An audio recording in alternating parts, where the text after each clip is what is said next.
Muy buenas tardes, muy buenas noches, muy buenos días, amada audiencia, amados estudiantes del Instituto Bíblico, Estudios Bíblicos, Vida Nueva Online. En este día vamos a seguir estudiando la palabra de Dios, vamos a seguir meditando, vamos a seguir conociendo la palabra que es tan importante en nuestra vida y ayuda a nuestro crecimiento espiritual. Y esto es tan importante, hermanos, para poder cumplir la gran comisión. Tenemos que prepararnos, tenemos que ser instruidos en la palabra. El texto bíblico, como siempre presentamos en nuestro programa, ha sido nuestro versículo lema en estos estudios bíblicos, es la segunda carta de Pablo a Timoteo, el capítulo 2, verso 15, que tiene tres partes importantes este verso 15. La primera parte dice, procura con diligencia presentarte a Dios aprobado. Esto es crucial, hermanos. Diligentemente estudiar la palabra para presentarnos a Dios aprobado, para que Dios use nuestras vidas realmente como Él quiere hacer, ¿verdad? Por eso diligentemente estudiamos, nos reunimos, personalmente uno lo puede hacer el estudio, hacer un plan de lectura bíblica. Y en este caso, ¿no? Dios ha puesto en mi corazón compartir en este estudio bíblico la palabra de Dios con fragmentos de la película El Evangelio de Juan, que también nos ayuda un poquito más a entender lo que es eh, el ministerio de Jesús, lo que es Jesús en su vida terrenal acá, ¿verdad? Y la segunda parte que dice este verso 15 dice, como obrero que no tiene de qué avergonzarse. Nosotros somos obreros del Señor, ¿cierto? Nosotros somos los que un día aceptamos a Cristo y propusimos nuestro corazón para poder estudiar la palabra, discipularnos y poder ser obreros del Señor. Y como dice acá, que no tiene de qué avergonzarse. Realmente nosotros, el enemigo muchas veces nos avergüenza, ¿no? Y a veces quedamos mal con nuestro mal testimonio, puede ser, o no estudiando la palabra, siendo muy descuidados en estudiar la palabra para presentar, para evangelizar. Eso pasa y el enemigo nos avergüenza. Y caemos en mano, en lazo del enemigo, ¿no? Como dice la palabra. Y por último, la última frase dice que traza bien la palabra de verdad. Y trazar bien en el, en el, en el griego significa cortar derecho. Y cortar derecho muchas veces molesta, ¿no? Aplicar la palabra sin manipularla, sin cambiarla, como muchas veces escuchamos y lo hacen, esto realmente le molesta al enemigo, molesta a los que realmente son llamados a corregir sus vidas, ¿verdad? Por eso dice que tenemos que trazar bien la palabra de verdad, no cambiarla, no manipularla, no cambiar eh, para nuestra conveniencia, ¿no? Para quizás no molestar al hermano que está en pecado o para corregir, porque dice que toda la escritura es útil, es inspirada por Dios y es útil para corregir, para instruir, para redarguir. Es lo que le decía Pablo a Timoteo. Y el Señor nos dice a nosotros, por eso estamos estudiando. Nosotros, este capítulo que ahora nos toca es el capítulo 14 del Evangelio de Juan. El capítulo 14 del Evangelio de Juan tiene 31 versículos. Un capítulo muy corto en cuanto a versículos, pero que tiene una profundidad tremenda y hay un acontecimiento importante en este capítulo 14. Y es la promesa que Dios dejó a sus discípulos, la promesa del Espíritu Santo. Qué tremendo es esto. Esta promesa que después nos llegó a nosotros, ¿no? Aceptando a Cristo, Dios sella con su Santo y viene a morar en nosotros. Y como dice el Señor, y recibiremos poder y seremos testigos en todo lugar donde el Señor nos para testificar su palabra. El capítulo 14 de Juan, un capítulo muy hermoso, tiene, como les decía, 31 versículos. Y vamos allá a los primeros versículos de este capítulo 14. Y dice la palabra de Dios en el verso 1, no se angustien, confíen en Dios y confíen también en mí. El angustiarse, iba a haber muchos problemas, hermanos, cuando Jesús los iba a dejar. Ya les iba a ser apresado, entregado por Judas, ¿no? Y iban a quedarse solos. Entonces, por eso le dice, no se angustien, confíen en Dios y confíen también en mí. Usted sabe que la angustia, hermanos, acaba con la fe. Cuando uno se angustia, este, como que nuestra fe está muriendo. Por eso debemos aprender a no angustiarnos, de no afligirnos ante los problemas de la vida. Ahora, siempre es fácil, ¿no? Decirlo que hacerlo, ¿no? Alguno dirá, pero usted no está pasando lo que yo estoy pasando, ¿cierto? Eh, pero esto, hermanos, hace parte del crecimiento y la madurez en la vida espiritual. Es necesario que pasemos, dice, por momentos difíciles para que nuestra fe pueda fortalecerse, pueda crecer. Además, toda dificultad, hermanos, y problema nos conduce indefectiblemente, ¿no? A confiar en Dios, a confiar más en el Señor. Toda dificultad y problema. Jesús, en este capítulo, en este verso que leímos, les pedía a sus discípulos, ¿no?, que no se angustiaran por lo que habría de sobrevenir sobre sus vidas. Su captura, su apresamiento, su castigo y por último, el verso 2. ¿Y por qué les decía esto? Dice el verso 2, en el hogar de mi padre hay muchas viviendas. Esto está eh, de la, de la traducción, de la nueva traducción viviente, ¿no? Una versión, traducción viviente. Dice, en el hogar de mi padre hay muchas viviendas. Si no fuera así, ya se los habría dicho a ustedes. Voy a prepararles un lugar. Ante semejante situación, esto yo creo que ellos no lo tomaron con seriedad, ¿no? Dijeron, ¿a dónde va a ir? Si va a morirse, si lo van a crucificar. Esta promesa de Jesús era para todos sus discípulos, ¿no? No solo eh, eh, para uno de ellos, para Pedro, para Juan, no, era para todos. El Padre tiene un hogar en el que habita. Dios Padre tiene un lugar en los cielos. Y en este hay muchos hogares, dice Jesús. Por eso Él va a ir a preparar Cristo mismo para aquellos que le sirvan y que venzan el mal con el bien.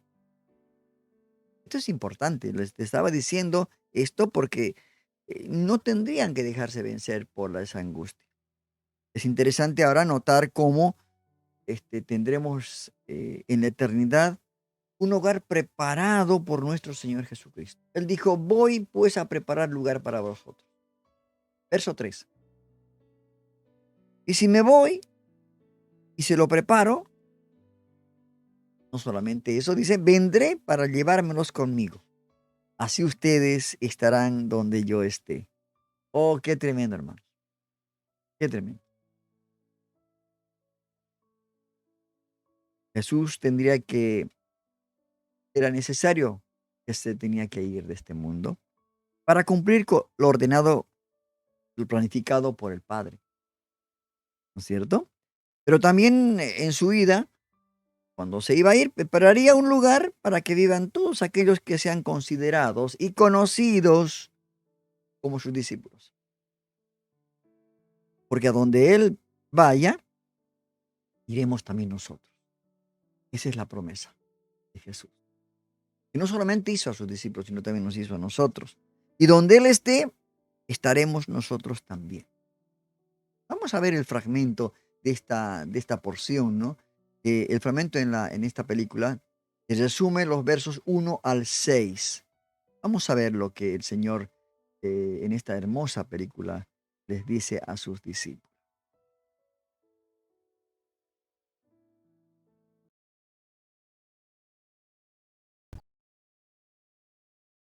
No sé.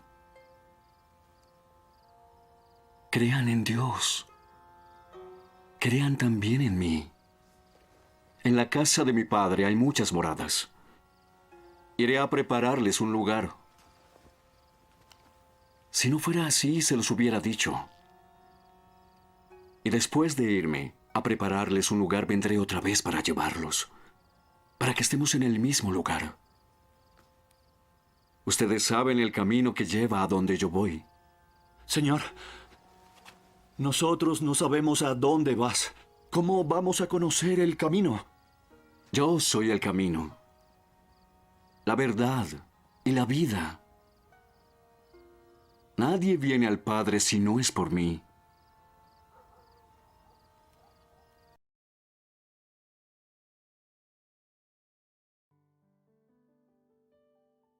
Qué hermosas palabras de Jesús.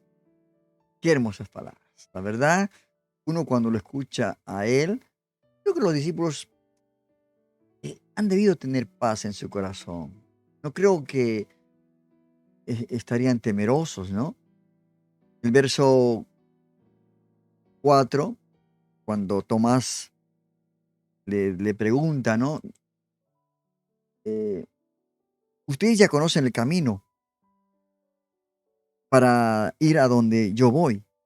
Entonces Tomás le dijo, ¿no? Señor, no sabemos a dónde vas. Así que, ¿cómo podemos conocer el camino? Y Jesús les dice ahí, ¿no? Yo soy el camino. Las palabras memorables, ¿no? Estos 7 yo soy de este evangelio de Juan. Yo soy el camino, la verdad y la vida. Le contestó Jesús. Nadie llega al Padre sino por mí. Ahora, Jesús presupone, hermanos, que ellos, con todo el tiempo que habían pasado a su lado, sus discípulos, y con todo lo que habían escuchado decirle a él, ya conocían el camino. Pero Tomás, era evidente que ellos aún no comprenden todo lo que Jesús estaba haciendo y enseñando, ¿no? Entonces Jesús le da una de las más grandes revelaciones de su persona en este verso 6, diciéndoles que Él es el camino por el cual se puede ir al Padre. Y hoy en día Jesucristo es el camino para ir a aquel lugar donde está el Padre. No hay otro camino, ¿verdad? Y también les dice que Él es la verdad y Él se sostiene la vida. Y esto, hermanos, realmente es algo que es la columna vertebral de todo esto, esta palabra, de este verso, de este capítulo 6, perdón, 14. ¿Sí? El verso 7 dice, si ustedes realmente me conocieran, conocerían también a mi Padre, y ya desde ese momento lo conocen y lo han visto. Aquí, hermanos, otra declaración de Jesús, por el cual podemos entender, hermanos, que Él y el Padre son uno. Él y el Padre son uno, en esta declaración que dijo Jesús. De modo que si conocemos al Hijo, también podemos conocer al Padre. Porque Jesús, hermanos, es la representación humana de Dios. Dios hecho hombre, que vino a morar entre los hombres. Mire usted, hermanos, esta hermosura, ¿no? Quienes le pudieron ver y conocer, ¿cómo no hubiera querido yo conocer en este tiempo de conocer a Jesús, ¿no? Así, visiblemente. Ellos realmente tuvieron esa gran, ¿cómo le puedo decir? satisfacción de conocerlo. Quienes lo pudieron ver y conocer, pudieron conocer, hermanos, de primera mano, como al Padre, como a ninguno otro ser humano. ¿Y qué más les dice? A ver, el verso 8. Señor, dijo Felipe, muéstranos al Padre y con eso nos basta. Mire usted lo que le dice Felipe. Verso 9. Pero Felipe, le dice el Señor, ¿no? Tanto tiempo llevo ya entre ustedes y todavía no me conoces. El que me ha visto a mí, ha visto al Padre. ¿Cómo puedes decirme, muéstrame al Padre? Qué tremenda conversación, ¿no? Y notamos, hermanos, Jesús responde a la inquietud, ojo, fiel y sincera de Felipe. Porque en realidad es porque él no sabía. Por eso le preguntó con toda sinceridad sobre el Padre. Y con una respuesta que cuando uno lee la palabra de Dios acá, maravilla a todo el que la lee. ¿No es cierto? Tanto tiempo entre ustedes y todavía no me conocen. Jesús, hermanos, hace referencia al Padre en sí mismo, diciendo que aún estando con Él, como si fuera el Padre, y aún no le conocían. Ahora, parece que esta respuesta nos muestra, y es verdad, ¿no? La unidad entre el Padre y el Hijo, que no todos quieren ver.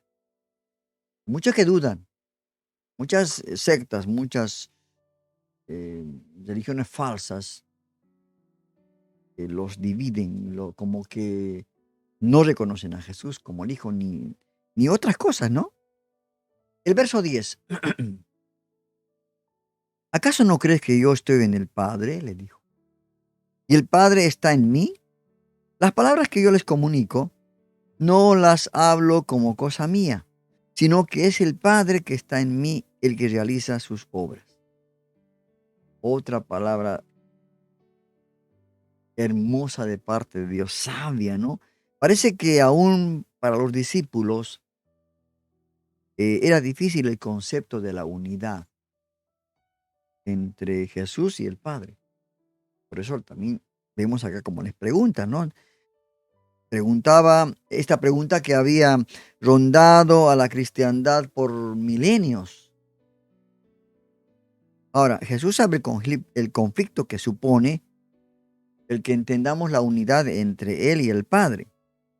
Por eso hace una referencia, ¿no?, a sus palabras como algo que no es suyo, sino que son del Padre mismo que está en Él y por medio de las cuales las obras se hacen evidentes para que el Padre sea glorificado. Todo milagro, todo lo que Él hacía era para que el Padre sea glorificado, lo decía. No hablo por mi propia cuenta, sino hablo lo que el Padre me dice. Qué hermoso, ¿no? Qué tremendo, hermanos. El verso 11.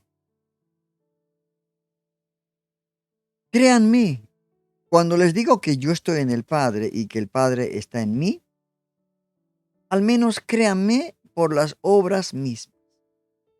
Jesús, al decirles esto, pide que le crean. Seguramente por la dificultad que significa la unidad entre el Padre y el Hijo, ¿no? Porque era algo que ellos no entendían. Simplemente para muchos no era, y para mucha gente hoy en día, no es fácil digerir, ¿no? Eh, y menos para un judío que creció escuchando el Shema, que dice en Deuteronomio capítulo 6, verso 4. Oye Israel, el Señor tu Dios uno es. Mire usted. Entonces el judío menos podía entender todo esto, ¿no? ¿Cómo encajar al Hijo en el Padre y al Padre en el Hijo? Y menos la Trinidad, ¿no? Que son uno solo, un solo Dios y tres personas distintas, ¿no? Tan difícil, hermanos, parece de asimilar para sus propios discípulos que Jesús, como leímos acá, les pide que crean en Él por las obras que han visto realizar. Ojo, que nadie que no fuese enviado de Dios podría haber hecho todo lo que Jesús hizo. Aunque algunos decían, ¿no? Que por la obra de Belcebú hace estas cosas. Demonios tiene. Qué tremendo, hermano. El verso 12. De cierto, ciertamente les aseguro, el que cree en mí, las obras que yo hago también él las hará. Oh, qué tremendo. Y aún las hará mayores, dice, porque yo vuelvo al Padre. Mire usted, hermanos, el Señor les promete algo maravilloso, de hacer cosas mayores, ¿no? Y esto, hermanos, ha sucedido en la iglesia, sobre todo aquel que cree que Jesús es el Hijo de Dios. Ha visto milagros y cosas extraordinarias por el poder de Dios. Vamos a ver una porción que resume de la película, una porción que resume los versos del 12 al 19. Veamos qué dice el Señor.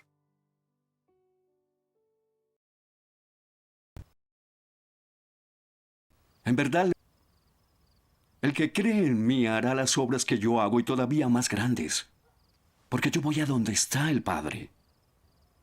Y yo haré todo lo que me quieran pedir en mi nombre, para que el Padre sea glorificado en el Hijo.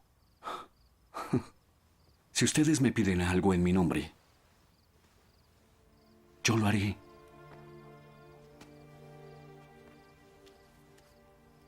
Si me aman, guarden mis mandamientos. Y yo rogaré al Padre, y Él les dará otro consolador para que esté con ustedes para siempre. Él es el Espíritu de verdad, a quien el mundo no puede recibir, porque ni lo ve ni lo conoce. Pero ustedes sí, porque mora con ustedes y se quedará. No los dejaré huérfanos, vendré a ustedes. Un poco más de tiempo y el mundo no me verá más, pero ustedes me verán. Porque yo vivo, ustedes también vivirán.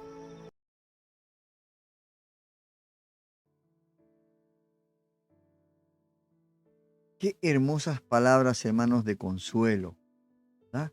Qué hermosa palabra de consuelo. Nos dice en el verso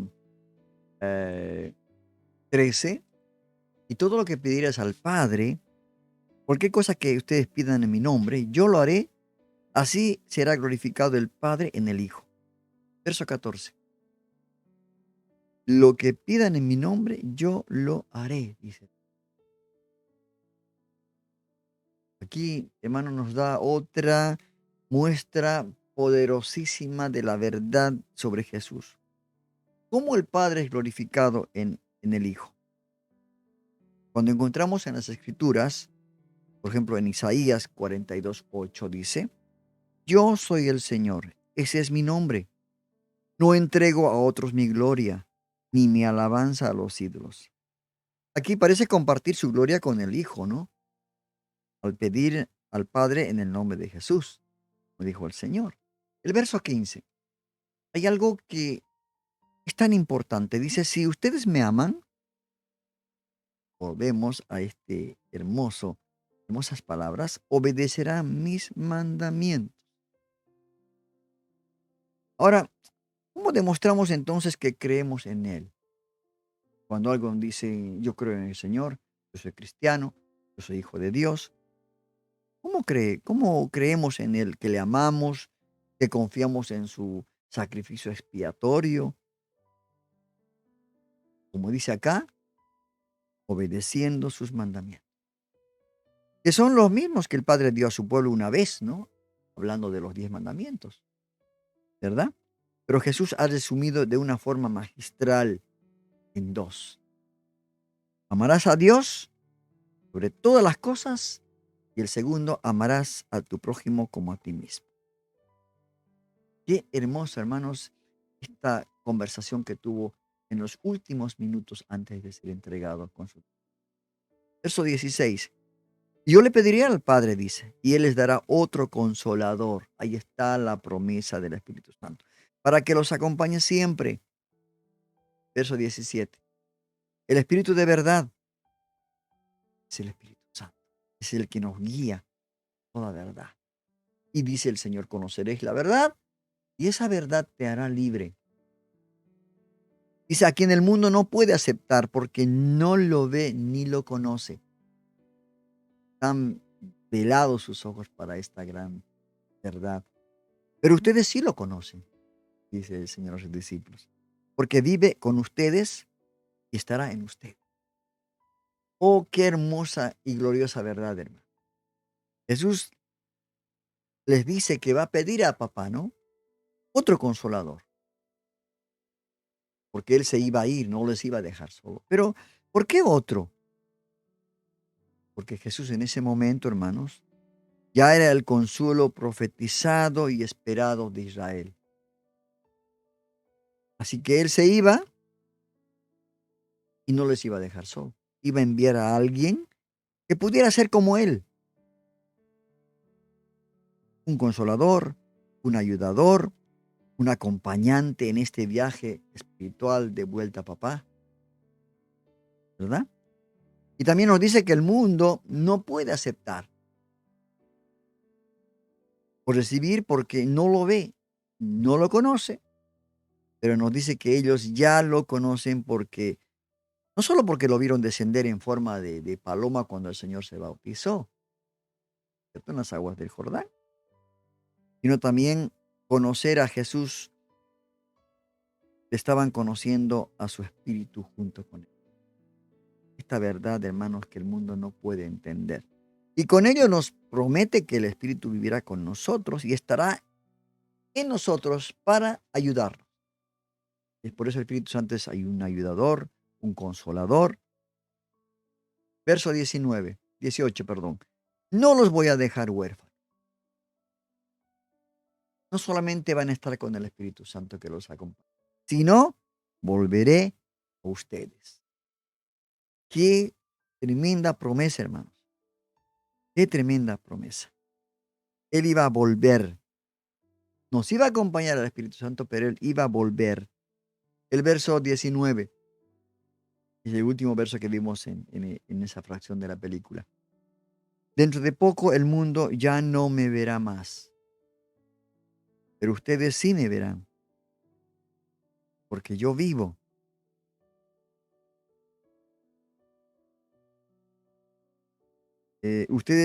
Perdón, ah, porque yo vivo, también ustedes vivirán. Jesús en este momento hace referencia, hermanos, a la muerte y a su resurrección. Porque dice en que el que cree en mí, aunque esté muerto, vivirá. Nosotros cuando morimos, dormimos. El Señor vendrá a despertar en aquel día cuando se escuche trompeta. ¿Verdad? ¿Qué más les dice el Señor con estas palabras tan hermosas? El verso 20. En aquel día ustedes se darán cuenta de que yo estoy en mi Padre y que ustedes están en mí y yo en ustedes. Nos dice que al obtener su vida, como parte de su muerte y resurrección, nosotros comprenderíamos en aquel día como los discípulos, en aquel día cuando resucitó el Señor, que Él está en el Padre, nosotros en Él y Él en nosotros. Maravillosa verdad, hermanos, que solo se puede y se hace evidente para aquel que le busca, no para cualquiera. Verso 21. ¿Quién es el que me ama? El que hace suyo mis mandamientos y los obedece. En esto consiste el amar al Señor, hermano. Ya está puesto. ¿De qué significa amar a Jesús? El que me ama, mi Padre lo amará. Es recíproco, ¿verdad? Y yo también lo amaré y me manifestaré en él. Ahora, muchos dicen que aman a Dios. Muchos. Pero el que verdaderamente le ama, tomará cada mandamiento o un estatuto suyo y lo pondrá por obras. No solamente será oidor, como dice el apóstol Santiago, sino hacedor de su palabra. Es así como llegará a ser amado por el Padre y el Hijo, y se harán manifiestos en la vida de todo creyente, todo hijo de Dios. Verso 22. Judas, no el Iscariote, no el que lo traicionó, le dijo: ¿por qué, Señor, estás dispuesto a manifestarte a nosotros y no al mundo? Las preguntas iban y venían, ¿no? En ese momento tan difícil. Verso 23. Le contestó Jesús: el que me ama, nuevamente, le dice, obedecerá mi palabra. Y mi Padre lo amará y haremos nuestra morada, nuestra vivienda en él.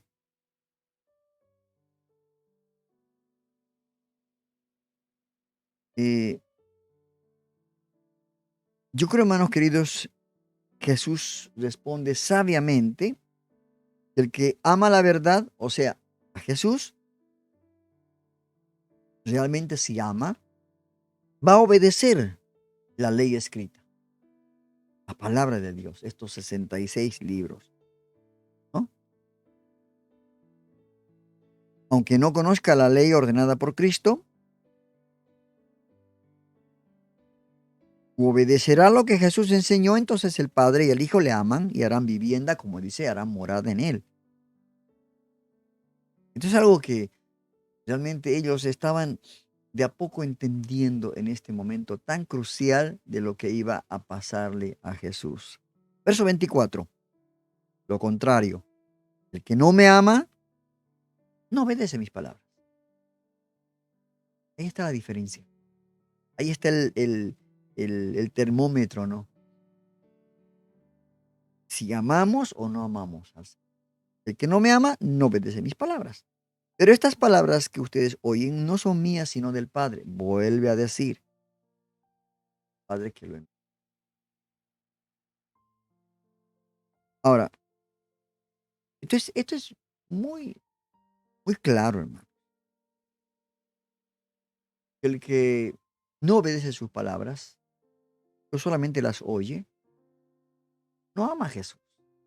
Está mintiendo y dice: yo amo a Jesús. El que ama, como dice acá el Señor, obedece mis palabras. Verso 25. Y va ya el Señor terminando diciendo, ¿no? Estas cosas, todo esto les digo ahora que estoy con ustedes. Verso 26. Pero el Consolador, el Espíritu Santo, a quien el Padre enviará en mi nombre, les enseñará todas las cosas y les hará recordar todo lo que les he dicho. Es por eso que en este día, al leer esta porción de su palabra, el Espíritu Santo nos está recordando que Jesús lo dijo la noche que iba a ser entregado. Jesús habló muchas veces, ¿no? Y casi era imposible recordar todo lo que dijo en estos 3 años de ministerio que tuvo sobre la tierra. Y por eso Juan, en el capítulo 21, que vamos a ver luego, en el verso 25 dice: pienso que ni en el mundo entero cabrían los libros que se escribieron. O sea, dijo, hizo muchas otras cosas más el Señor. De allí que tengamos 4 evangelios, ¿no?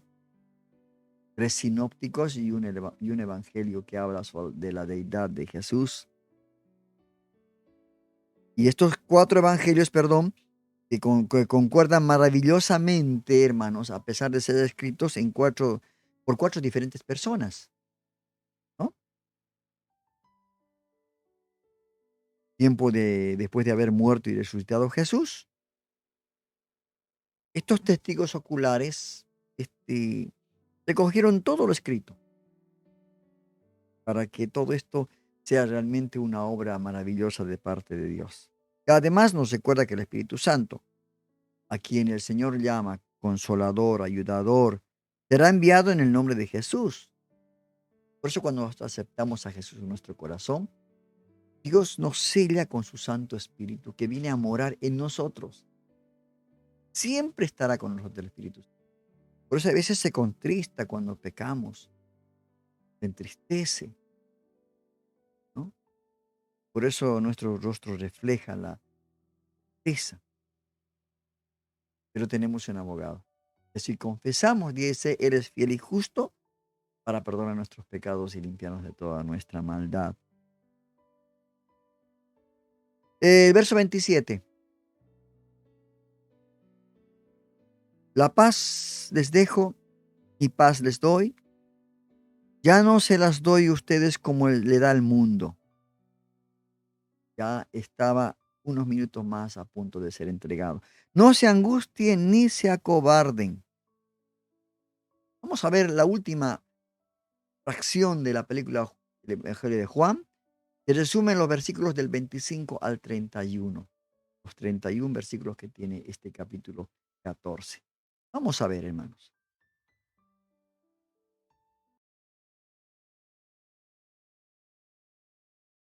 De ustedes. Pero el Consolador, el Espíritu Santo, a quien el Padre enviará en mi nombre, les enseñará todo y les recordará todo lo que les he dicho. Es la paz que les dejo. Es mi propia paz que les doy. No se la doy como el mundo la da. No se turbe su corazón, ni tenga miedo. Oyeron que les dije, me voy y vendré a ustedes. Si me amaran, se regocijarían porque voy al Padre, ya que el Padre es mayor que yo. Y se los he dicho ahora, antes que suceda, para que cuando suceda crean. No hablaré mucho más con ustedes, porque viene el príncipe de este mundo, que ningún poder tiene sobre mí, pero para que el mundo sepa que yo amo al Padre y hago todo como el Padre me lo ordenó. Levántense, vámonos de aquí.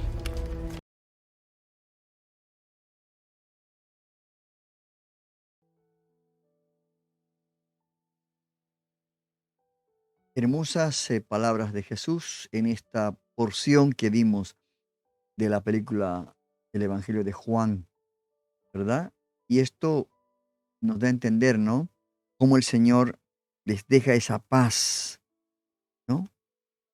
Esa paz, no como el mundo lo da, ¿verdad?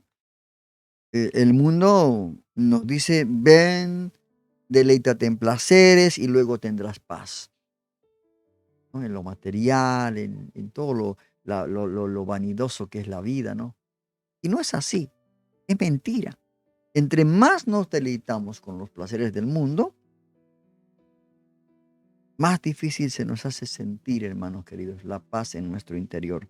Porque todas las cosas son pasajeras. Pensamos que si tenemos un coche nuevo, vamos a estar tranquilos, pero no. Aflicción para nuestro espíritu. El mundo nos dice, ven, toma lo material que quieras, serás saciado. Pero cuando tienes mucho, luego quieres más y más. Una carrera que no tiene fin. Y la paz se esfuma. Mucha gente que tiene mucho dinero, que está realmente sentado sobre muchos tesoros, mucho dinero, no tiene paz. No puede descansar tranquilo, tiene aflicción, porque no es la paz que Cristo nos da. La paz de Cristo es verdadera porque perdura,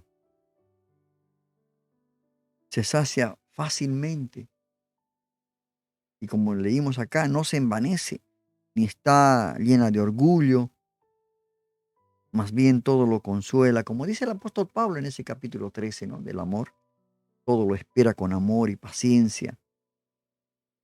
Así que nuestro ser interior permanezca indemne ante el sufrimiento y la necesidad exterior, hermano. El Señor nos dice, ¿no? Que primeramente busquemos al Señor y luego las cosas los demás serán añadidas. El apóstol Pablo lo dijo. En todo he sido enseñado. Si estar en abundancia como pasar necesidad. Pero él decía, todo lo puedo en Cristo que me fortalece. Porque esa paz que Dios nos da hace de que tengamos ese espíritu de contentamiento.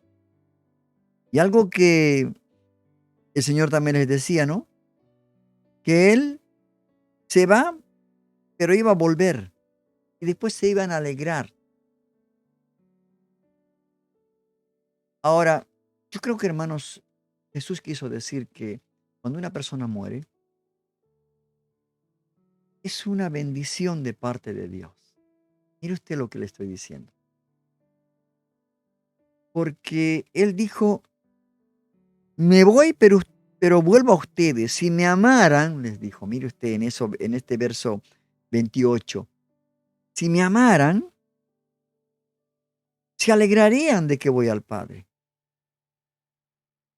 No tienen que ponerse tristes, porque yo voy a ser azotado, crucificado,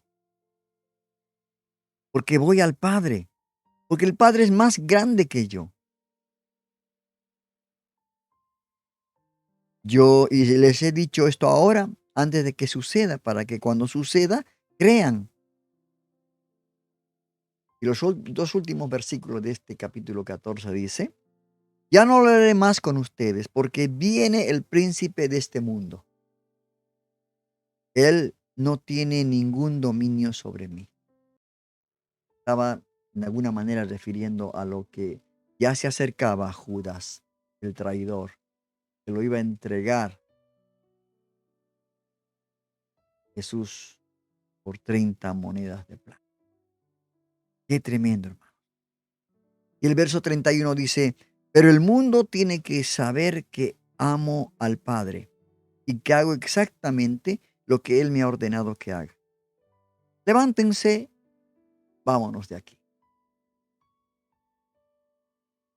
Era algo que ya iba a ocurrir en ese momento de que Jesús iba a ser entregado por Judas. Por eso, hermanos queridos, el mundo necesita saber que Jesús, por amor al Padre, hace todo de tal forma que todos puedan reconocer que Él es el Mesías enviado. Jesucristo, lo dijo Él es el camino, la verdad y la vida. Así que preparémonos, hermanos. Recibamos a Jesucristo para que donde está Él, estemos nosotros. Él nos dijo a sus discípulos, no dejaré solo, se enviará el Consolador, pero donde yo voy a estar, ustedes van a estar conmigo. Voy a regresar. Por eso nosotros esperamos la segunda venida de Jesucristo, que viene a buscar a su pueblo. Y hasta aquí ha sido, hermanos queridos, este hermoso capítulo 14, con esos 31 versículos que realmente resumen todo lo que el Señor habló con sus discípulos en esa noche en que iba a ser entregado. Que Dios lo bendiga y usted siga leyendo nuevamente este capítulo 14 para seguir encontrando cosas muy hermosas en este mes. Que Dios lo bendiga y hasta aquí ha sido el estudio de este capítulo 14. Os espero en el próximo estudio con el capítulo 15 de Juan. Que Dios lo bendiga y hasta aquí hemos llegado al final de este estudio. Hemos terminado el estudio de hoy. Solo nos queda poner por obra todo aquello que vimos en este capítulo. Nuestro propósito es no solo conocer la Biblia, sino poner en práctica para tu crecimiento espiritual. Los invitamos para el siguiente estudio de la Palabra de Dios, el día domingo a las 15 horas de Argentina, por el canal de YouTube y Facebook. Dirige Rodolfo Vargas. Hasta la próxima.